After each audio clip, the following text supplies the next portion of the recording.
अस्सलाम वालेकुम, मेरा नाम डॉक्टर मुख्तार है। आज मैंने बात करनी है यूरिक एसिड के बारे में। जो high level of uric acid होता है, हाइपर यूरिसीमिया जिसे हम बोलते हैं, तो उस वजह से क्या हो सकता है। ये हमारा एक वेस्ट प्रोडक्ट है ब्लड का। जब हमारे ब्लड के अंदर जो ब्रेक डाउन होती है इनकी प्यूरिन्स प्रोटीन्स होती हैं, तो उससे जो प्रोडक्ट पैदा होती है उसे हम यूरिक एसिड बोलते हैं। और फिर ये किडनी के रास्ते यूरिन से बाहर निकाल दिया जाता है जिस्म से।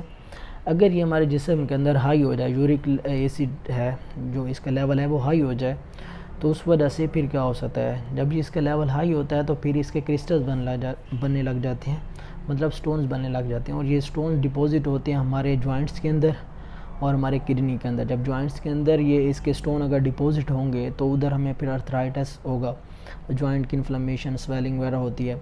और अगर ये किडनी में होंगे तो ये किडनी स्टोन बनाते हैं, मतलब गुर्दे की पथरी बन जाती है। ये दोनों बड़ी काफ़ी डेंजरस कंडीशंस हैं।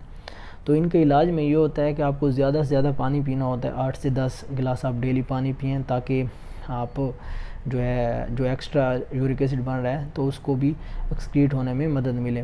और साथ में जो कुछ फूड्स होती हैं जो यूरिक एसिड का लेवल बढ़ा रही होती हैं, मतलब जिनमें प्यूरिन ज़्यादा होती है, और उनमें सी फूड है, जैसे उसमें सालमन है, और साथ में लॉबस्टर, श्रिम्प्स वगैरह है, और साथ में जो रेड मीट है जिसमें बड़ा छोटा गोश्त है, उसमें स्पेशली गुर्दे और जिगर जो होता है।